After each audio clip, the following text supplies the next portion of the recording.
어느 여름날 페페오 씨가 제안했다. 메밀국수면을 만들자. 페페오 씨는 농사짓는 아라이 씨 집에 맷돌을 빌리러 갔다. 나는 차 안에서 기다렸다. 아라이 씨는 선체로 맷돌 사용법을 페페오 씨에게 가르쳤고, 완벽주의자 페페오 씨는 저 하나만 물어볼게요. 네 하며 질문을 멈출 줄 몰랐다. 하나만 더 물어볼게요 라는 소리가 차 있는 데까지 3번이나 들려왔다. 여자 5명이 베란다에 비닐 시트를 깔고 맷돌을 드륵드륵 돌렸다. 점심은 메밀국수겠네. 다들 흥분했다. 4-5번 돌리니 그럭저럭 고운 가루가 나왔다. 잠깐! 페페오 씨가 소리를 지르며 다가와 맷돌 윗짝을 치우고 대나무 솔로 홈을 정성껏 청소했다. 그 다음에도 4-5번 맷돌을 돌릴 때마다 잠깐만 하며 무거운 윗짝을 치우고 홈을 청소했다. 아라이 부인이 15분이면 다 갈걸, 눈 깜짝할 새야 라고 말하긴 했어도 신중한 페페오 씨가 제대로 배워왔겠거니 싶었다. 정오가 다 되도록 메밀가루는 밥 한 공기 정도밖에 안 나와서 도무지 국수 가락을 만들 형편이 아니었다. 모두들 맨날 아라이 씨한테서 잔뜩 얻어와서 아무 생각 없이 먹기만 했는데 만드는 건 진짜 힘드네라고 입을 모았다. 5시간 내내 영차 맷돌을 돌리고 홈을 청소했는데도 한 사발 분량의 가루밖에 안 나왔다. 어쩔 수 없이 메밀 수제비를 끓여서 모두 한 숟가락씩 먹었다. 맷돌을 돌려주러 갔다. 아라이 씨, 이 맷돌 홈이 찌그러진 거야? 아닌데? 5시간 갈아서 수제비밖에 못 만들었다. 홈을 청소하는 게 너무 힘들었다고 말했더니 아라이 씨가 껄껄 웃었다. 홈 청소는 다 끝난 뒤 해도 되는데 진짜 힘들었겠다. 아라이 부인도 따라 웃었다.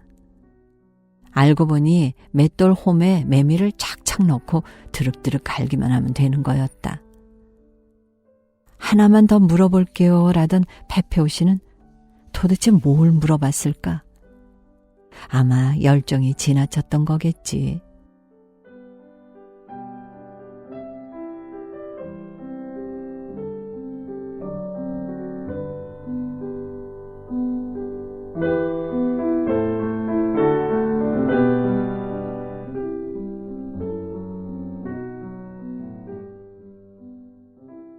어느 날은 페페오 씨가 자잘한 전갱이 한 상자에다 온갖 생선을 사왔다. 나는 점점 페페오 씨에게 익숙해져서 생선 요리는 그에게 맡기고 노노코와 실없이 수다를 떨며 요리가 완성되기를 기다리고만 있었다.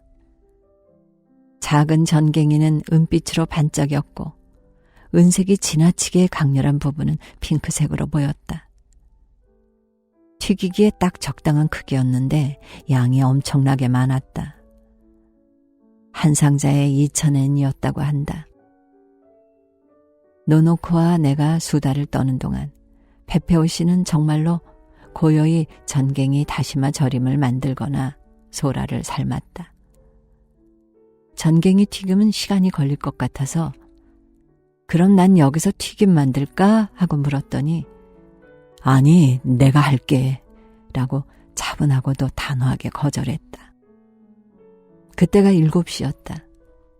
전갱이 200마리를 다 튀기고 나니 밤 12시가 되었다. 아마 나였다면 당장 먹을 만큼만 튀기고 나머지는 다음 날로 미루었을 것이다. 게다가 페페오 씨는 한창 요리하는 와중에도 개수대를 깨끗이 정돈한다. 페페오 씨는 어떤 경우에도 피곤한 기색을 내비치지 않는다는 점이 대단하다. 질리는 법이 없다는 점도 대단하다. 원칙대로 하는 점도 대단하다. 자신에게 못되게 구는 아내를 두고도 결코 당황하는 법이 없는 페페오 씨는 여자들 사이에서 아이돌이지만 너희 남편이랑 배페오 씨랑 바꿀 수 있어 하고 물어보면 모두들 배페오 씨처럼 완벽하진 않아도 우리 남편이 좋아. 저 온화하면서도 완고한 성격은 노노코니까 조화를 이루는 거야. 둘은 때려야 뗄 수 없어. 난 적당한 게 좋아. 라고 입을 모은다. 나는 냄비 밑바닥에 도미 대가리만 쪽쪽 빨고 있었다. 여보, 나 아직 도미 안 먹었어. 아까 넣은 거 맞아? 아, 미안. 내가 다 먹었어. 그럼 됐어. 안 넣은 거면 남편한테 뭐라고 하려고 했지. 나는 정말로 생선 대가리를 좋아해서 남 생각도 못하고 다 먹어버렸다. 노노코는 종종 이혼할 거야 라고 소리를 지른다. 잠깐만, 그 몸으로 뭘 어쩌려고 하는 생각이 들지만 노노코는 개의치 않는다. 노노코는 오랜 세월 효과가 강한 약을 산더미처럼 복용해왔다. 조금이라도 추워지면 몸이 경직된다. 내버려두면 몇 분 안에 죽는다. 경직을 푸는 약은 어느 때고 몸에 지니고 다닌다. 먹으면 정말로 눈 깜짝할 새에 효과가 나타난다고 한다. 노노코는 신체장애 1급이 된 이후 하프를 배우기 시작했다. 재활치료에 엄청난 도움이 되었다고 한다. 연주회에도 나가는 것 같지만 절대로 친구들을 부르지 않는다. 모두들 저렇게 건강한 병자는 처음 본다고 앞다퉈 말한다. 나도 줄곧 그렇게 생각했다. 노노코는 어째서 저렇게 활기가 넘칠까? 페페오 씨에게 물어봤더니 친구들이랑 있을 때만 저래. 상태가 나빠지면 화를 내면서 어째서 병에 걸렸을 때 살린 거냐며 왜 그때 죽게 내버려 두지 않았느냐며 울어 라고 했다. 나는 페페오 씨의 얼굴을 그저 멍하니 바라볼 수밖에 없었다. 그렇게 힘들고 고통스럽게 살고 있었다니. 한 달 전쯤 노노코와 이런 대화를 나누었다. 너희 남편도 할아버지니까 슬슬 신경 써야지. 어디 아프면 곤란하잖아. 정말 그래. 근데 우리 남편도 음흉하다니깐. 왜? 피곤하다는 소리를 절대 안 해. 음흉하지 않니? 나는 큰 소리로 웃고 말았다. 그래도 괜찮아. 페페오가 나보다 먼저 죽으면 따라 죽을 거니까. 나는 그때도 노노코의 얼굴을 그저 바라보는 것 외에는 아무것도 할 수 없었다. 부부는 굉장하다. 은행 껍질 까는 기구를 빌려서 10시 반쯤에 집으로 돌아왔다. 돌아오는 길은 하나도 헤매지 않았다. 도착하자마자 곧바로 집에 있던 은행을 까기 시작했다. 눈 깜짝할 새에 다 까버려서 나는 정원사처럼 기구를 철컹철컹하며 더 까고 싶다, 더 까고 싶다 하고 생각했다. 시계를 보니 12시 20분이어서 잠자리에 들었다.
늙은이의 보고서 2007년 여름 모월 모일.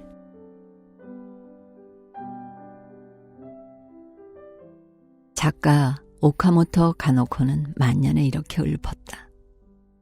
이윽고 화사한 생명이 되리라. 젊을 때는 이 구절의 의미를 몰랐다.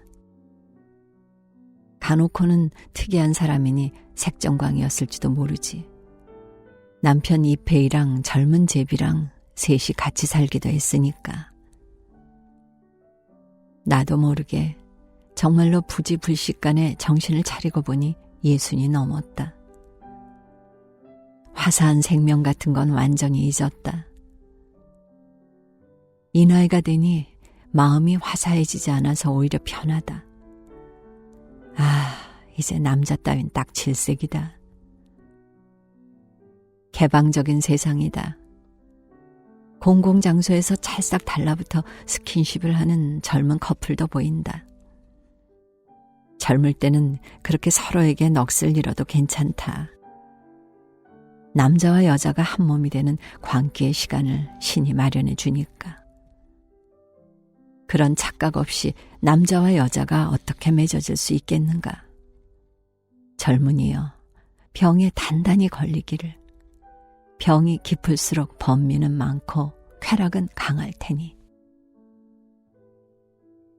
옛날엔 그런 병에 걸려 동반 자살로 목숨을 버리기도 했다. 병의 클라이맥스는 웨딩마치와 케이크 커팅이라는 사실을 아는지 모르는지 평생 분량의 웃음을 그때 다 웃는다. 상상력이 부족한 것이다. 나는 결혼식이 늙은이의 장례식보다 가기 싫다. 결혼식은 어쩐지 애처로운 기분이 든다. 생활이란 화사한 생명과 연을 끊는 것이다. 출산은 엄숙한 행위다. 죽을 만큼 아프지만 그래도 아이가 없는 가정은 가정이라고 할 수 없다. 혼인신고서를 제출해봤자 단지 같이 사는 것에 지나지 않는다. 법적으로 인정받은 동거라는 표현이 더 적당할지도 모르겠다. 본처가 맞긴 한데다 각종 권리도 발생하니까.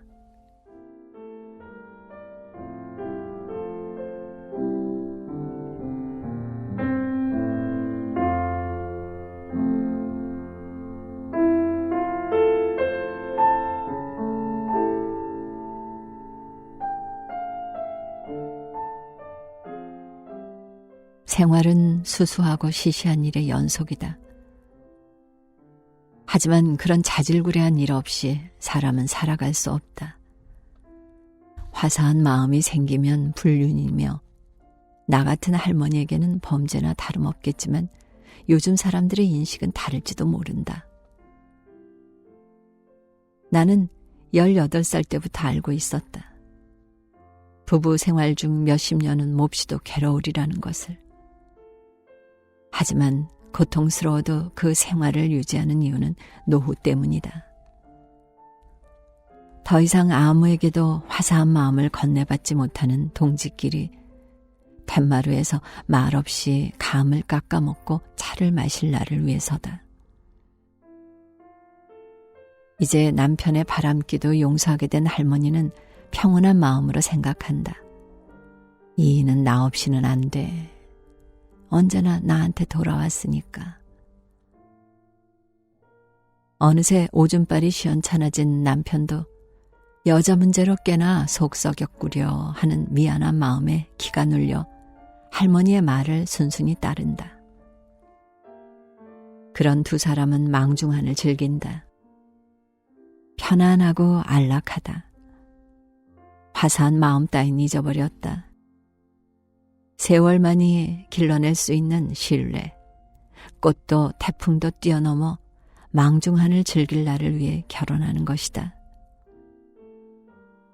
온갖 잡다한 일을 겪으면서도 두 사람은 한없는 사랑으로 아이를 키웠다. 못마땅한 여자를 아내로 맞이한 아들은 손자가 생겨도 데리고 오지 않는다. 두 사람은 입 밖으로 꺼내지 못하는 마음을 한 컵에 담은 물처럼 공유한다. 그러기 위해 결혼한다는 사실을 18살 때 이미 알고 있었는데도 나는 2번이나 이혼했다. 남들은 인격에 문제가 있다고 생각하겠지. 그 말대로다. 나도 내 인격에 전혀 신뢰가 안 간다. 심지어 증오하기까지 한다. 무엇을 깨닫건 간에 이제 이른이라니 이미 늦었다. 나는 남자를 애인보다 친구로 삼기를 좋아하는 여자였다. 그래서 남자친구들이 무척 많아졌고 점차 그들의 가족 모두와 교류하게 되었다. 너랑 앉아서 다행이야. 잤더라면 지금까지 친구를 지내지 못했을 테니까. 내 말이 잤으면 헤어졌어야만 했을걸. 우린 참 똑똑해. 진심인지는 모르겠지만 60 넘어서 이렇게 말하는 남자도 있다. 정말이다. 약간은 거짓말일지도. 곰곰이 생각해보니 변태 할아범이 젊은 여자에게 침을 흘리는 기분도 이해가 된다. 만약이라는 가정 아래 할멈이 된 나에게 적당히 나이 먹은 할아범이 친한 척 접근한다면 잠깐만, 당신은 할아버지라고 너무하잖아 라는 생각이 반사적으로 들겠지. 대머리잖아, 뚱뚱하잖아, 주름투성이잖아, 좀 심하잖아. 생각이 거기까지 미치자 내가 이미 할머니라는 걸 잊고 있었다는 사실에 흠칫 놀랐다. 남들이 나한테 빈말이라도 실제 나이보다 어려 보인다고 말해주는 경우는 없었다. 내 눈은 초롱 아귀처럼 얼굴 앞으로 축 늘어져 있지 않으니 스스로를 볼 수 없다. 무엇보다도 나는 화사한 마음이 들지 않는다. 하지만 나보다 10살이나 젊은 남자라면 60에 가까울 테니 그건 제법 괜찮겠다는 생각이 들자마자 반성한다. 죄송합니다. 제가 우쭐거렸군요. 20살의 남자와 30살의 여자가 화사한 마음을 품는 건 괜찮다. 하지만 같은 10살 차이라도 70에 가까운 여자와 60이 다 된 남자는 안 된다. 애초에 그럴 일은 해가 서쪽에서 뜨더라도 기적이라 할지라도 일어나지 않는다. 60이 다 된 남자는 여자가 젊으면 젊을수록 그 싱싱함에 끌리는 법. 거기에 어떤 의문이 있겠는가. 할아버지가 인기 있을 조건은 돈과 명예뿐이다. 여자 중에도 돈과 명예를 가진 사람이 있을지 모른다. 만약 젊은 남자가 그런 여자에게 접근하면 그가 사실은 순정파일지라도 세상 사람들은 다른 속셈이 있다고 여긴다. 조지아 오키프는 90이 넘어서도 20대 애인을 두었지만 그것은 예외다. 기적이 아닌 예외. 에디트 피아프에게 젊은 애인이 있었던 것도 예외다. 예외는 기적이 아니다. 특별한 무엇이다. 그러나 평범한 할머니에게 예외는 절대로 일어나지 않는다. 어느 날 나는 화사한 마음과 전혀 관련 없는 10년을 살아왔다는 사실을 문득 깨달았다. 여러분, 한류 열풍의 정체를 아시겠지요?